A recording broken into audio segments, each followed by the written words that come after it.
School की online classes में आपका स्वागत है। लास्ट टॉपिक हमने 19वीं प्रश्नावली पढ़ लिया था सड़क सुरक्षा शिक्षा के बारे में, और आज का जो अपना टॉपिक रहने वाला है वो है अध्याय 4 दो चर वाले रैखिक समीकरण, जो 5 अंक का है। बोर्ड के एग्जाम के लिए 5 नंबर का है, तो एक बहुत बड़ा नंबर है ये, और बहुत ही सिंपल चैप्टर है जिसके हम ग्राफ वाला चैप्टर भी बोलते हैं। तो इसके अंदर हमें ग्राफ बनाना है, और ग्राफ वाला पूरा जो एक सवाल आता है 5 नंबर का सवाल आता है, बिल्कुल सिंपल है। एक दिन का काम है, 1 से 2 दिन का आराम से हो जाएगा। तो सबसे पहले इसके अंदर जो हेडिंग लगी हुई है दो चर वाले रैखिक समीकरण, तो ये चर क्या होता है और अचर क्या होता है इसको समझते हैं। पता होगा बहुत जनों को, लेकिन जिनको नहीं पता उनको बता देते हैं कि चर और अचर क्या।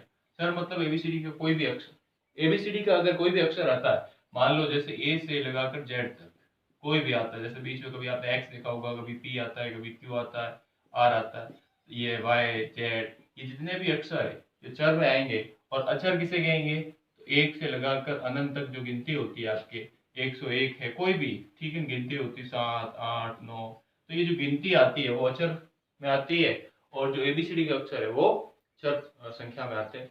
तो चर और अचर के बारे में हमें पता होना चाहिए। अब हमारे पास हेडिंग है कि दो चर वाले रैखिक समीकरण, ठीक है। तो अब दो चर वाला रैखिक समीकरण कैसा होगा उसको समझते हैं। दो चर वाला रैखिक समीकरण,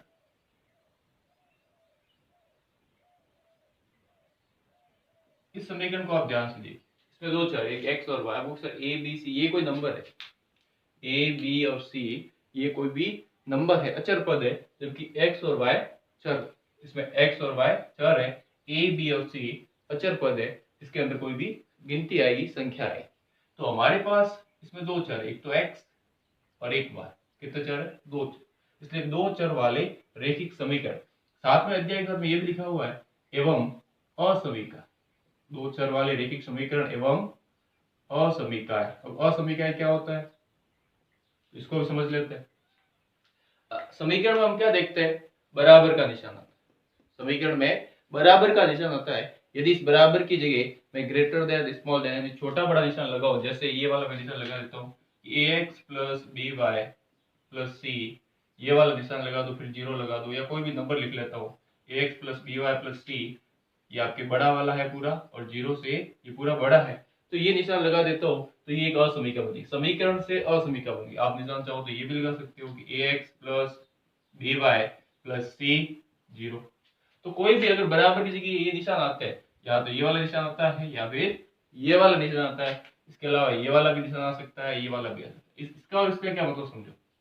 इसका मतलब तो ये है कि अगर ये जिसकी तरफ होगा वो बड़ा होगा, और ये जिसकी तरफ होगा छोटा होगा। इसका मतलब क्या होता है, बराबर भी हो सकता है और बड़ा भी हो सकता है, इधर बराबर भी हो सकता है और छोटा भी हो सकता है। तो साथ में बराबर का भी निशान दिया गया है।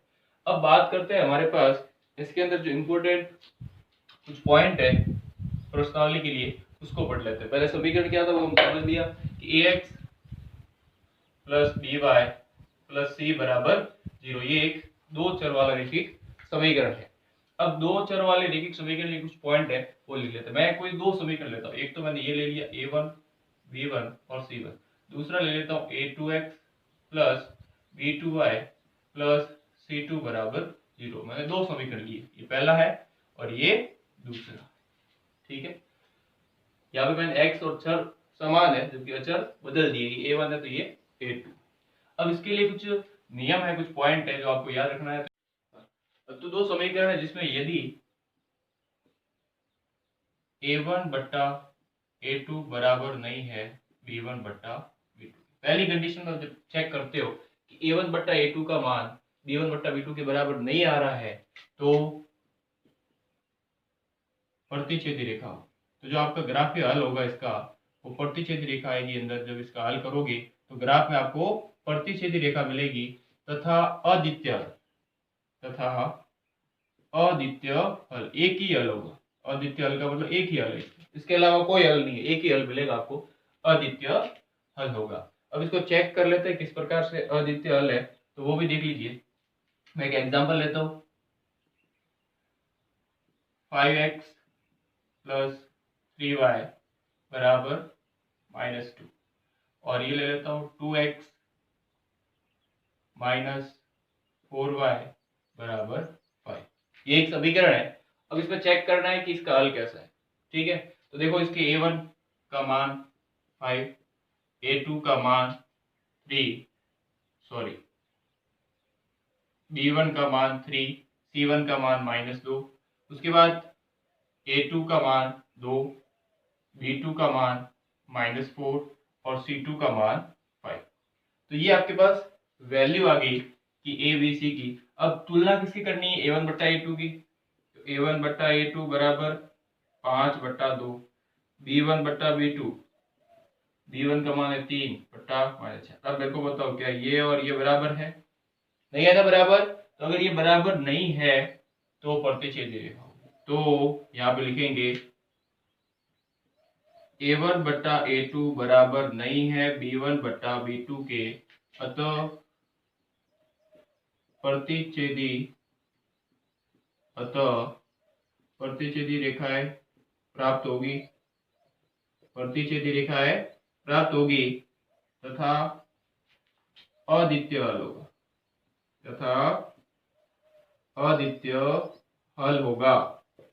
ठीक है, अद्वितीय हल होगा। सिंपल सा है बिल्कुल। A1 बट्टा A2, B1 बट्टा B2 चेक कर लीजिए, बराबर नहीं आ रहा है तो प्रतिच्छेदी रेखा है और अद्वितीय हल। अब मान लो बराबर आ जाए तो क्या करना है, अगला स्टेप ये होगा कि मान लो ये बराबर नहीं आ रहा है तो हमने कर दिया, मान लो ये बराबर आ जाए तो फिर क्या करेंगे। तो देखो आगे कि यदि ये बराबर आ जाए तो हमारे पास रेखाएं भी बदल जाएगी। तो लिखेंगे यहाँ पर कि यदि A1 बट्टा A2 बराबर आ जाए B1 बट्टा B2 के, परंतु बराबर नहीं आता है C1 बट्टा C2।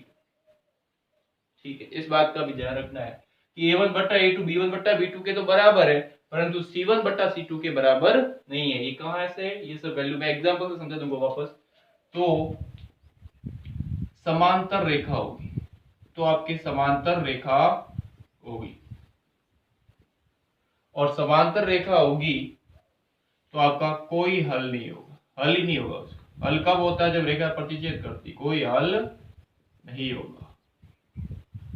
उसमें रेखा प्रतिच्छेद कर रही थी इस प्रकार से, ये ऐसे प्रतिच्छेद कर रही थी एक बिंदु पर, तो एक हल हो गया। अब इसमें कैसी रेखा है, समांतर रेखा है, ये समांतर रेखा। अब बताओ क्या एक दूसरे को रेखा काट रही है, नहीं काट रही। तो अगर ये रेखा दूसरी रेखा को कहीं पर भी नहीं काट रही है तो हल होगा ही, एक दूसरे को जब काटेगी तभी हल होगा। तो यहाँ पे कोई हल नहीं है क्योंकि ये दोनों रेखाएं समांतर चलने वाली है, इसलिए इसका कोई भी हल नहीं है। अब एग्जांपल समझ लेते हैं कि 6x प्लस 4y बराबर 3, 3x प्लस 2y बराबर 7। मैंने एक एग्जांपल लिखा है। अब इसके अंदर A1 की वैल्यू 6 है और B1 की वैल्यू 4 है, C1 की वैल्यू 3 है, A2 की वैल्यू 3, B2 की वैल्यू 2 और C2 की वैल्यू 7 है। फटाफट देखते हैं A1 बट्टा A2, A1 बट्टा A2 6/3 कट रहा है तो काटो उसको ताकि हमें पता चलेगा कितनी बार कट गया, 2/1। उसके बाद चेक करो B1 बट्टा B2 को, 4/2 कट रहा है, 2/1। C1 बट्टा C2 को भी चेक करो, 3/7। ठीक है, कट रहा है, नहीं कट रहा है ये, तो ऐसा कैसा रहेगा। तो हमारे पास ये दोनों बराबर है, तो लिखेंगे यहाँ पे कि A1 बट्टा A2 बराबर है B1 बट्टा B2। देखो इधर ध्यान से, हमने A1 बट्टा A2 का मान निकाला और B1 बट्टा B2 का मान निकाला, दोनों बराबर आए। कहां से निकाला, ये रहा A1 का मान, ये रहा A2 का मान। ये मान कहां से आए, समीकरण में। देखो समीकरण के अंदर हम जब तुलना की थी, x के साथ में हमेशा कौन आएगा, A1 आएगा, y के साथ में हमेशा कौन आएगा, B आएगा, और लास्ट में जो बचेगा वो अचर पद है। तो यहाँ पर भी यही है, A1 का मान, B1 का मान और C1 का मान। अब देखो इधर अगर ये दोनों बराबर है और C1 बटा C2 बराबर नहीं है तो आपकी समांतर रेखा होगी, तो समांतर रेखा होगी, रेखा समांतर होगी तथा इसका कोई हल नहीं है, कोई हल नहीं है। इसको आप असंगत हल भी बोलते हैं, असंगत हल, जिसका हल निकले वो संगत हल, इसका असंगत हल। तो ये हमारे पास दूसरा हो गया। मान लो ये तीनों ही बराबर आ जाए तो ये भी तो हो सकता है कि तीनों मान बराबर आ जाए, A1 बटा A2 बराबर B1 बटा B2 बराबर C1 बटा C2। तीनों ही बराबर आ जाए तो आपकी जो रेखाएं होगी वो संपाती रेखाएं होगी। कैसी रेखाएं होगी? संपाती रेखाएं होगी। संपाती क्या होता है मैं आपको बता दूंगा इधर। यदि a1 बट्टा a2 बराबर b1 बट्टा b2 बराबर c1 बट्टा c2 है तो संपाती रेखा होगी तथा अनंत हल होंगे। बहुत सारे जितने निकालने हो निकाल सकते हो, अनंत हल होंगे। अब पहले संपाती समझ लेते हैं तो आपको अपने आप समझ आएगा कि अनंत हल कैसे होता है। ये एक रेखा, इसके ऊपर जस्ट दूसरी रेखा दिखेगी नहीं क्योंकि जस्ट उसके ऊपर, जैसे मेरा ये हाथ है, इस हाथ के ऊपर जस्ट मेरा दूसरा हाथ है, पीछे वाला हाथ नहीं दिख रहा, तो ये एक दूसरे के ऊपर संपाती है। जैसे मैंने एक बुक रखी, एक उस बुक के ऊपर मैं दूसरी बुक रखता हूँ तो मैंने वो संपाती कर दिया, एक बुक के ऊपर दूसरी बुक संपाती होगी। तो इसी प्रकार यहाँ पर भी एक रेखा के ऊपर दूसरी रेखा चल रही है तो ये संपाती रेखाएं होती है। तो संपाती रेखाओं में वो हर बिंदु पर देखो कट रहा है उसके ऊपर से चल रहा है, तो हर बिंदु पर कट रहा है, जो भी बिंदु लोगे वहां पे वो रेखाएं काट रही है। तो फिर हल भी कैसे होंगे? अनंत हल होंगे क्योंकि हर बिंदु पर वो का रेखाएं कट कर रही है, इसलिए इसके हल भी अनंत होंगे। इसको एग्जांपल से समझ लेते हैं कि 4x प्लस 6y बराबर 8, तो 2x प्लस 3y बराबर 4। अब यहाँ पे देखो a1 बट्टा a2 का मान, a1 का मान है 4 और a2 का मान है 2, कट हो गया तो कितना आ गया 2/1। b1 बट्टा b2 का मान निकालो, b1 का मान है 6, b2 का मान है 3, कट हो गया तो 2/1। c1 बट्टा c2 का मान निकालो, 8/4, कट हो गया 2/1। तीनों ही वैल्यू एक जैसी आई है। अगर तीनों ही वैल्यू एक जैसी है तो हम यहाँ पे लिखेंगे कि a1 बट्टा a2 बराबर b1 बट्टा b2 बराबर c1 बट्टा c2, अतः संपाती रेखाएं होगी, अतः संपाती रेखा होगी, अतः संपाती रेखा होगी तथा अनंत हल होंगे, अनंत हल होंगे। इसके भी हल आप जितने चाहो निकाल सकते हो।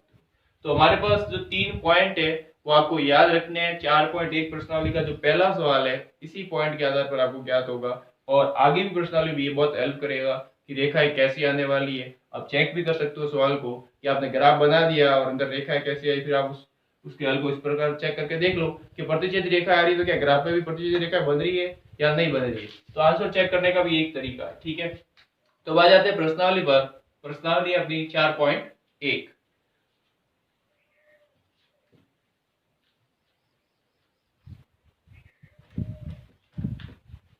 4.1 में पहला सवाल है कि a1 बट्टा a2 b1 बट्टा b2 और c1 बट्टा c2 की तुलना कर ज्ञात कीजिए कि इसके हल जो संगत आएंगे या नहीं। पहले सवाल को यही पूछा है कि तुलना करके ज्ञात कीजिए। तो इसमें मैं सवाल आपको करवा देता हूँ। टोटल 4 सवाल है, 2 सवाल करवा देता हूँ, बाकी 2 सवाल आपको करने हैं। अगर डाउट हो तो मेरे को बता देना, वापस करवा देंगे। हमें तुलना कर संगत या असंगत बताना है। टोटल 4 सवाल है। तो पहला सवाल देखो, लिख लेते पहले सवाल। 2x माइनस 3y बराबर 8 और दूसरा है 4x minus 6y, 4x minus 6y बराबर 9। दूसरा सवाल, ये पहले के अंदर पहला, पहले के अंदर दूसरा।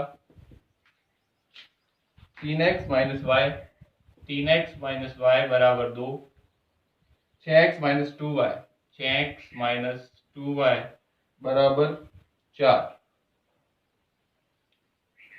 और तीसरा एक बचेगा वो आप कर लेना, मैं लास्ट में करवा देता हूँ। 4/3x, 4/3x प्लस 2y बराबर 8, 2x प्लस 3y बराबर 12, 2x प्लस 3y बराबर 12। तो ये आपके पास सवाल दिए हुए थे। अब इन सवाल को देखते हैं कि हल संगत आएगा या असंगत, ठीक है। सबसे पहले इसमें तुलना करो a1 बट्टा a2 की। a1 का मान है 2, a2 का मान है 4, कट हो सकता है 1/2 आएगा।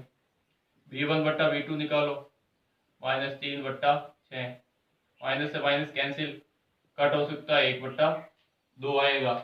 और c1 बट्टा c2 निकालो तो 8/9, ये कोई कट नहीं हो सकता, ऐसा ही आने वाला है। तो हमारे पास क्या आया कि a1 बट्टा a2 बराबर b1 बट्टा b2 बराबर नहीं है c1 बट्टा c2 के, अतः क्या होता था जब a1 बट्टा a2 b1 बट्टा b2 के बराबर आए, समांतर रेखा होगी, समांतर रेखा होगी। वैसे इसने पूछा नहीं है कौन सी रेखा होगी, लेकिन लिख लेते हैं हम पूरा कंप्लीट ही। तथा समांतर रेखा में कोई हल नहीं, कोई हल नहीं, इसका मतलब असंगत हल। कैसा हल है? असंगत हल।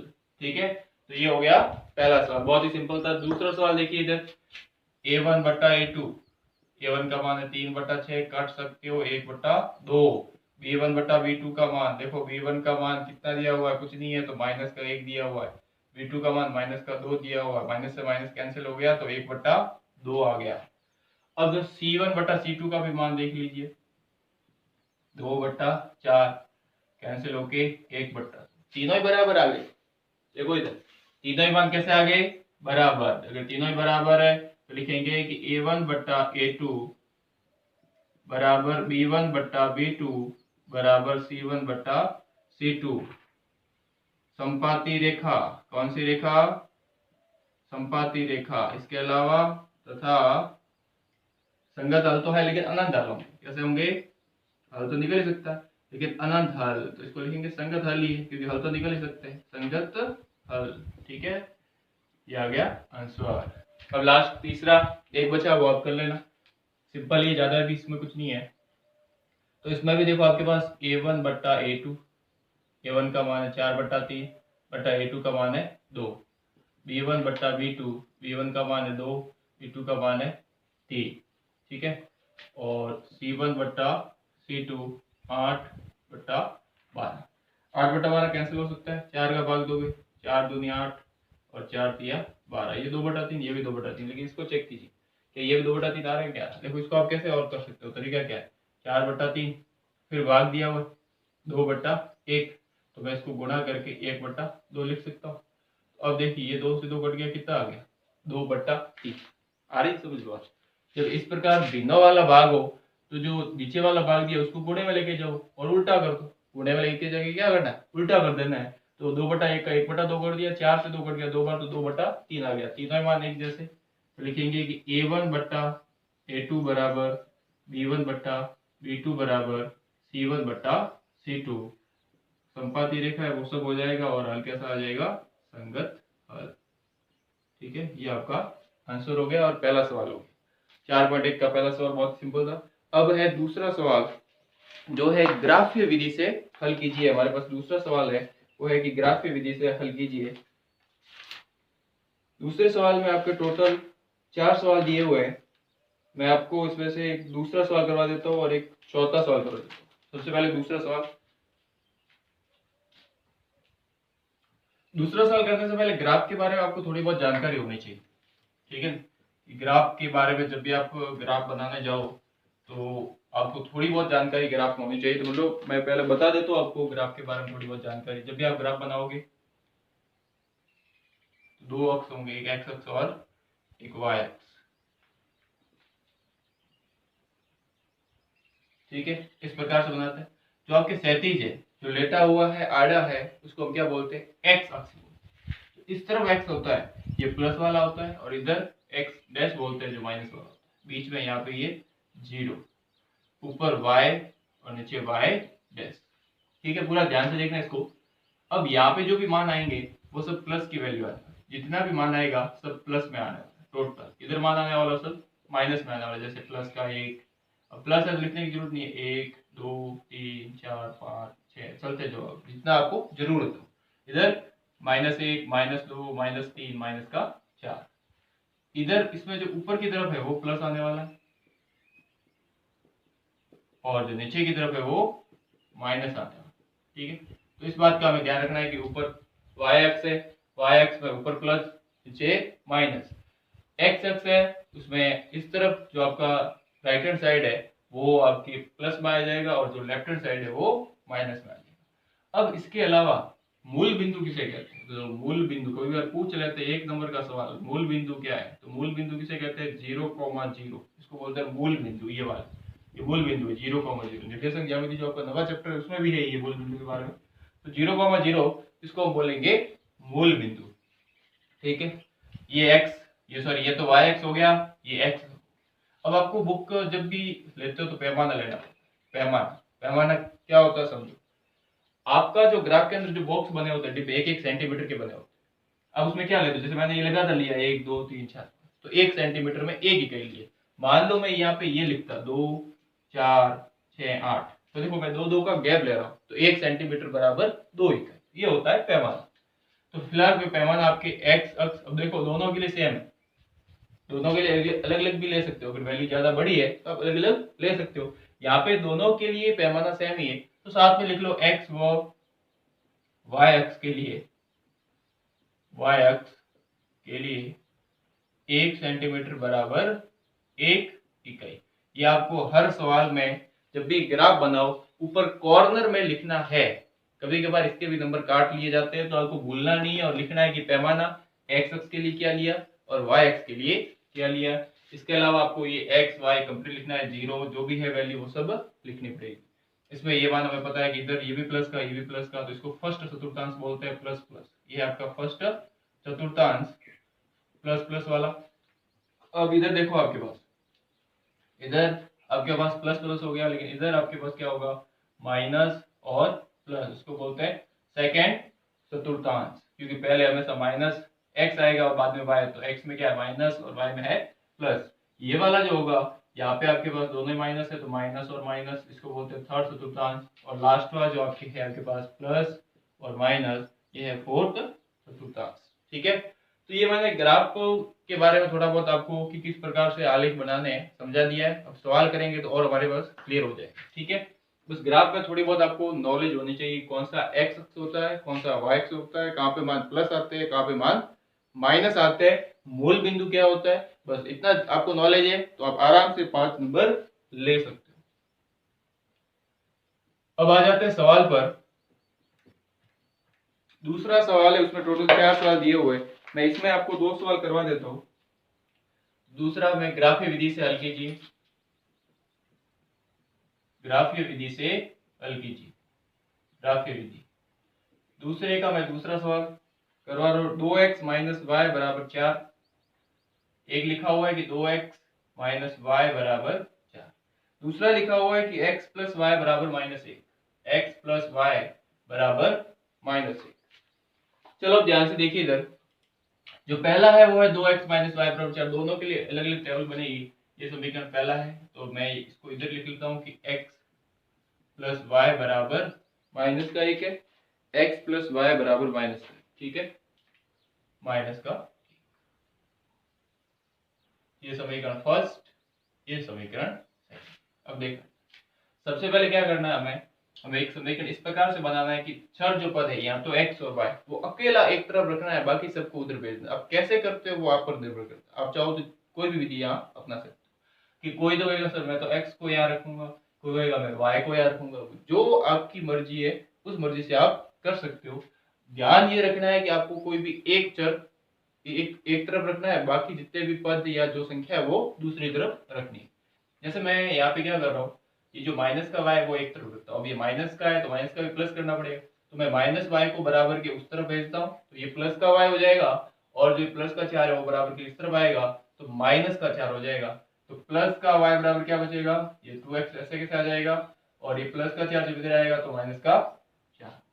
ठीक है, वापस बता देता हूँ, माइनस का 4 बराबर के उधर गया तो क्या हो गया प्लस का y, ये आ गया प्लस का y, बराबर का बराबर आ गया, 2x था यहाँ पे, प्लस का 4 इधर आया तो माइनस का 4। ठीक है, अब आपको क्या करना है, x का मान रखना। कहां से रखेंगे, मर्जी से, कौन से ज्यादा बड़े नहीं लेने, 0 1 -1 2 बस याद है। ठीक है, कोई भी कम से कम 3 वैल्यू आपको लेनी है। तो लिख लेते हैं यहाँ पे, माना x बराबर 0, तो y बराबर 2 गुना 0 माइनस 4, तो ये तो 0 हो जाएगा, 0 माइनस 4 बराबर -4, तो y का मान माइनस का 4 आया। अब है x बराबर 1, तो y बराबर 2 गुना 1 माइनस 4, 2 माइनस 4 बराबर माइनस का 2। अब है x बराबर, आप अगर 2 लेते हो तो y बराबर 2 गुणा 2 माइनस 4, तो 4 माइनस 4 बराबर, सिंपल था। देखो क्या किया, ये समीकरण बना हुआ था, ये x है और ये y का मान ज्ञात करना है, तो x का मान मानना पड़ेगा। मैंने क्या माना, 0 मान लिया, तो यहाँ पे क्या रख दिया, 0 रख दिया। 2 का गुणा 0 से किया, 0 हो गया, 0 में से 4 गया तो माइनस का 4 आ गया। फिर यहाँ पे देखिए मैंने x बराबर 1 माना, कहाँ से मान रहा हूँ, मर्जी से मान रहा हूँ, अपनी मर्जी से कुछ भी मान सकते हो, 1 2, ज्यादा बड़ी संख्या नहीं माननी है, नहीं तो ग्राफ में गड़बड़ हो जाएगी। आपको छोटी से छोटी संख्या माननी है। 1 मान लिया तो y बराबर 2 के साथ में देखो x से माना 1 लिख दिया, तो 1 कम 2 माइनस 4, 2 में 4 के तो माइनस के 2 बच गए। फिर आपको x बराबर क्या मानना, 2 मान, अब वापस 2 मानोगे, 4 में से 4 गया तो 0। बिल्कुल ही सिंपल है, थोड़ा सा ध्यान दोगे तो हो जाएगा। अब उसके बाद आगे टेबल बना दो इसकी।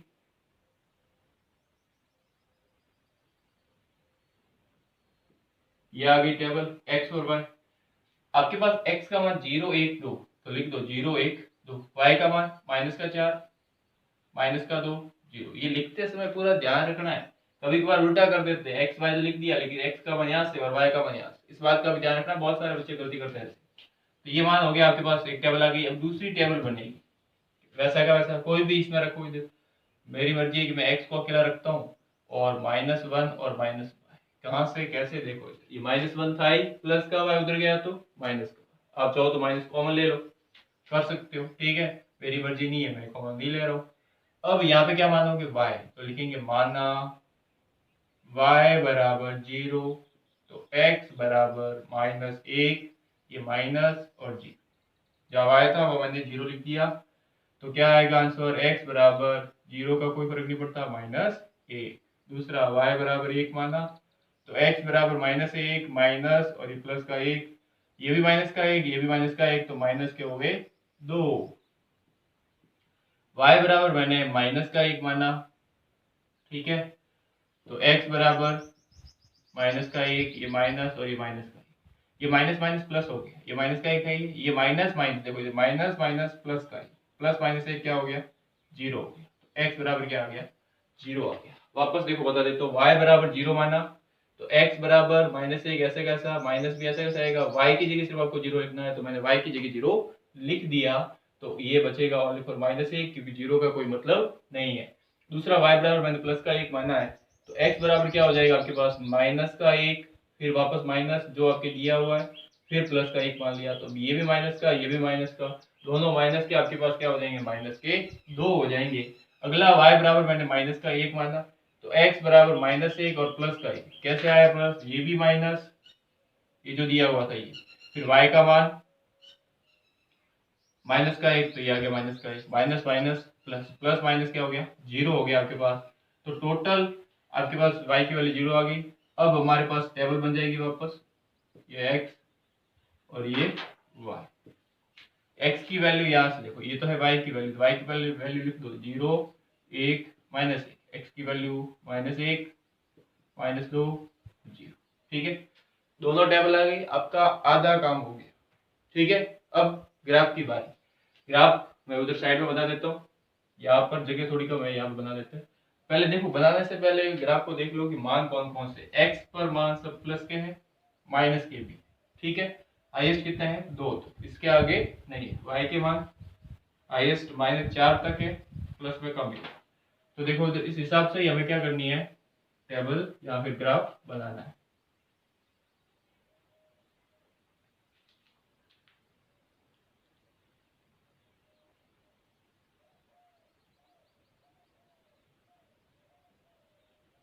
ये आपका x डैश, ये आपका x, ये है y, ये है y डैश, ये हो गया मूल बिंदु 0। x पर हाईएस्ट आपके प्लस का 2 माइनस का 2 यहाँ तक ही है, तो यहाँ पे आ गया प्लस का 1, यहाँ पे आ गया प्लस का 2, यहाँ पे आ गया प्लस का 3, फिर यहाँ आ गया माइनस का 1, यहाँ आ गया माइनस का 2 और यहाँ आ गया माइनस का 3।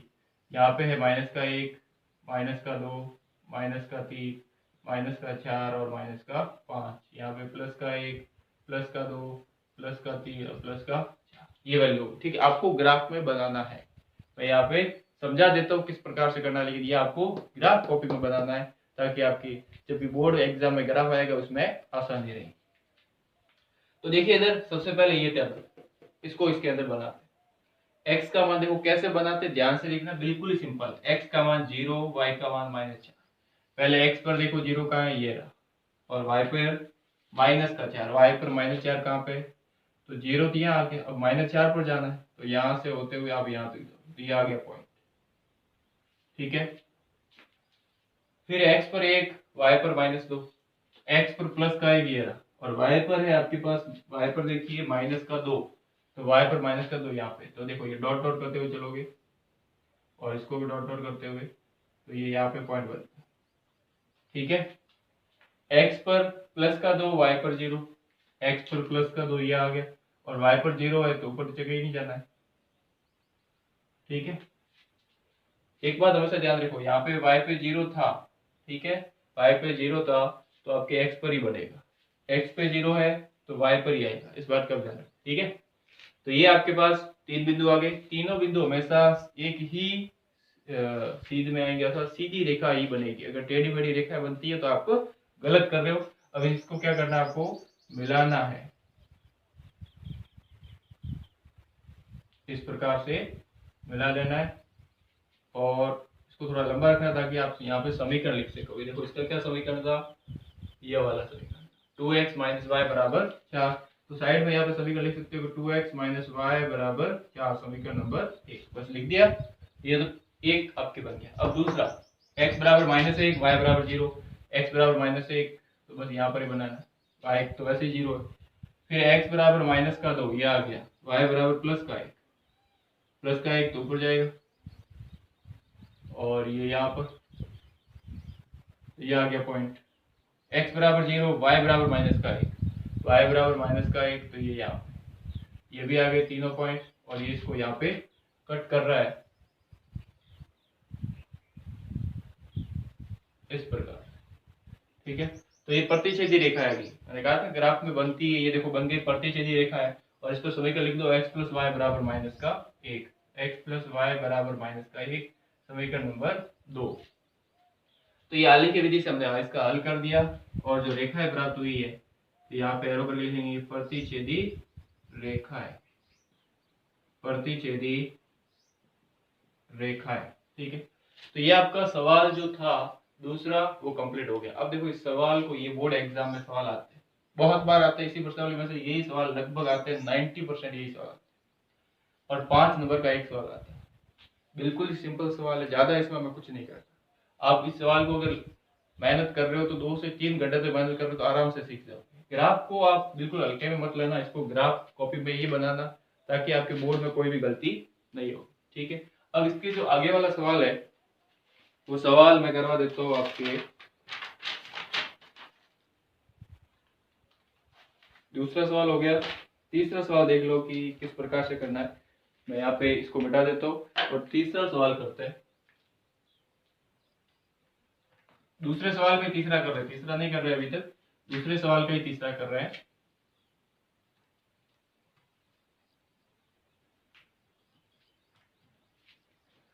दूसरे सवाल का तीसरा है कि 3x + y बराबर 2। दूसरे सवाल का तीसरा, 3x + y बराबर 2, समीकरण नंबर 1। 2x - 3y बराबर 5, 2x - 3y बराबर 5, समीकरण नंबर 2x - 3y बराबर 5, ठीक है। अब देखो इधर, इसको ध्यान से, सेम वैसा का वैसा ही, ज्यादा कुछ नहीं है। इसके लिए क्या करोगे, y रखोगे एक तरफ, ये प्लस का 3x उधर जाएगा तो माइनस का 3x, तो y बराबर 2 - 3x हो गया।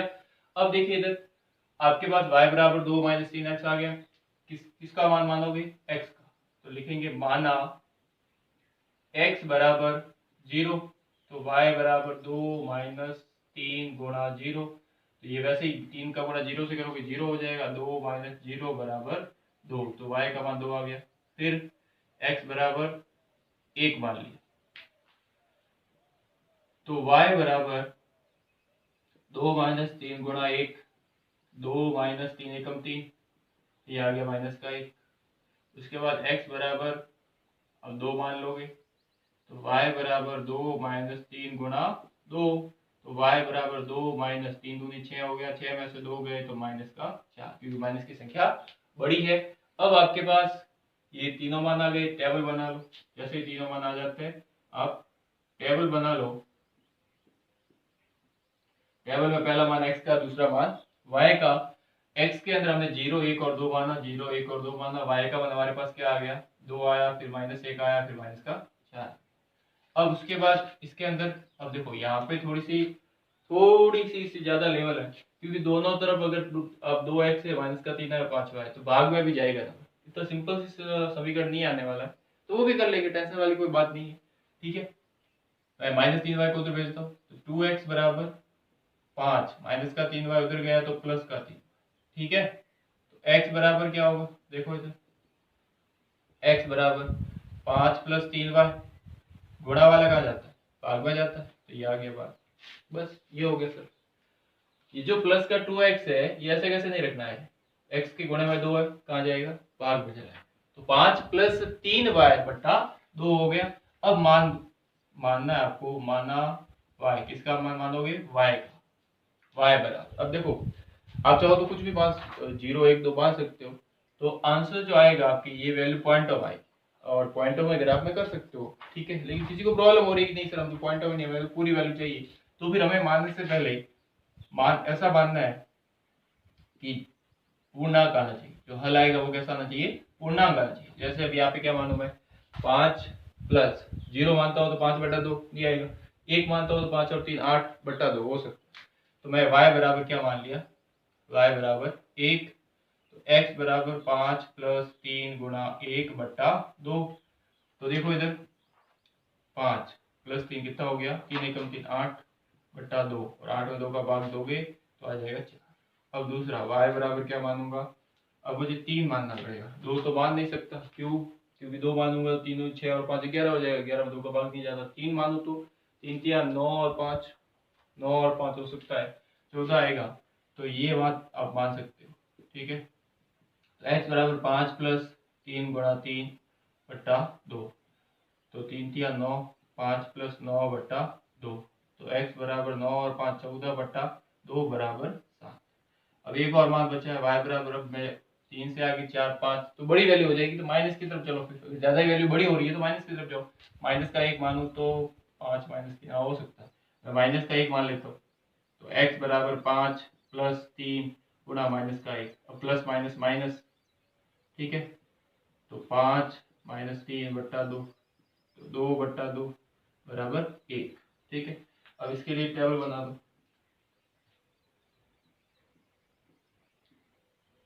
x और y। देखो ये y क्या माना, 1 3 माइनस 1, 1 3 माइनस 1। x की वैल्यू क्या है, 4 7 1, 4 7। ठीक है, अब आपको बनाना है ग्राफ, आधा काम हो चुका है। ग्राफ बनाना है, बहुत ही सिंपल है, देख लो यहाँ पे x की वैल्यू हाईएस्ट 2, प्लस की सब प्लस की वैल्यू है। ठीक है, तो प्लस में ही ज्यादा रखना, माइनस में रखने की जरूरत नहीं है, हाईएस्ट 7 है। y की वैल्यू माइनस की 4 है और प्लस की 3 की। तो देखो x की वैल्यू सब प्लस में, तो ये यहाँ पे मैंने रख दिया। अब आप यहाँ से भी बना सकते हो, क्योंकि सब वैल्यू प्लस में, माइनस में तो है ही नहीं। इस प्रकार ये 0 हो गया, ये x डैश हो गया, ये हो गया x, ये हो गया y, ये हो गया y डैश। अब देखो x पर हाईएस्ट 7 तक है, तो पहले 7 तक बना दो, 1 2 3 4 5 6 7। ठीक है, हाईएस्ट 7 तक बना। फिर इधर -1 -2 -3 -4 -5, 1 2 3 4 और 5। अब सोच रहे हो कि मैंने इतना छोटा इस तरफ क्यों नहीं बढ़ाया, क्योंकि यहाँ पे देखिए आप x का मान कहीं पर भी माइनस का है ही नहीं, जब मान ही नहीं है तो इसकी अब जरूरत नहीं पड़ेगी, इसलिए मैंने छोटा बनाया। आप चाहो तो एग्जाम में बड़ा बनाओ, कोई गलत नहीं है। ठीक है, ये जगह नहीं है इसलिए मैंने इस हिसाब से किया, आप चाहो तो एग्जाम में भी ऐसा कर सकते हो। अब सबसे पहला टेबल, x बराबर 0 y बराबर 2, जब x तो 0 ही है तो सीधा y पर प्लस का 2 ये आ गया, y बराबर 2। x बराबर 1 y बराबर -1, x बराबर 1 प्लस का ये रहा y बराबर माइनस का 1, तो यहाँ पे पॉइंट x बराबर प्लस का 1, y बराबर माइनस का, ये देखो इसको मिलाते जाओ, ये आ गया। फिर x बराबर 2, y बराबर माइनस का 4, x बराबर 2, y बराबर माइनस का 4, तो ये डॉट डॉट डॉट, ये x बराबर 2, y बराबर माइनस का 4, ये आ गया। ठीक है, अब इसको मिला दो,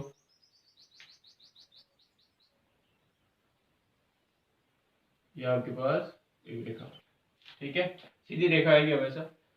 और इसमें आप सभी का लिख लो 3x प्लस वाई बराबर 2, यहाँ पे लिख लो कि 3x प्लस वाई बराबर 2, समीकरण नंबर 1। दूसरा समीकरण x बराबर 4, y बराबर 1, x बराबर 4 ये रहा, y बराबर प्लस का 1, प्लस का 1 तो ऊपर जाना पड़ेगा, ये आ गया ऊपर। आपके टेंशन नहीं लेना, सब अंदर ड्रॉ किया हुआ ग्राफ में यहाँ पर।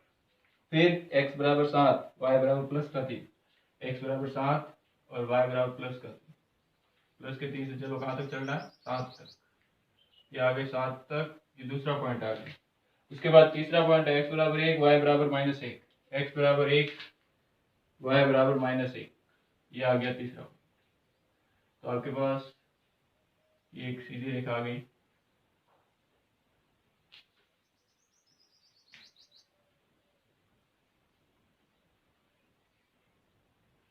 ये वाली, ठीक है। ये आपके पास एक रेखा थोड़ी सी टेढ़ी बेढ़ी आ रही, मेरे पास स्केल वगैरह दी इसलिए। तो ये आपके पास टोटल दूसरा जो है वो भी ग्राफ आ चुका है। अब इसके अंदर x की वैल्यू 4 थी, तो ये देखो x की वैल्यू 4 और y की वैल्यू प्लस की 1, एक पॉइंट यहाँ पे बना, एक पॉइंट यहाँ पर और एक पॉइंट यहाँ पर, तीनों पॉइंट बन गए। अब हमारे पास इसके अंदर समीकरण 2x माइनस 3y बराबर 5, आप जो यहाँ लिख लो, इसको बढ़ा के 2x माइनस 3y बराबर 5, समीकरण नंबर 2, ठीक है, ये हो। तो ये हमने ग्राफ निरूपण कर दिया। इसके अंदर भी रेखा कैसी आई, प्रतिच्छेदी रेखा है, तो आप हाल लिख लोगे प्रतिच्छेदी रेखा है, प्रतिच्छेदी रेखा, ठीक है। अब जो सवाल बचा है, दूसरे में 2 सवाल बचे, वो आप कर लेना, नहीं होता है तो मेरे को वापस कमेंट में बता देना, मैं वापस करवा दूंगा। अब 4.1 में तीसरा और चौथा सवाल बचा है, वो भी हम अगले जो लेक्चर आएगा उसमें खत्म कर देंगे, ठीक है। तो आप तैयारी कीजिए एग्जाम के लिए, आपको best of luck and thank you.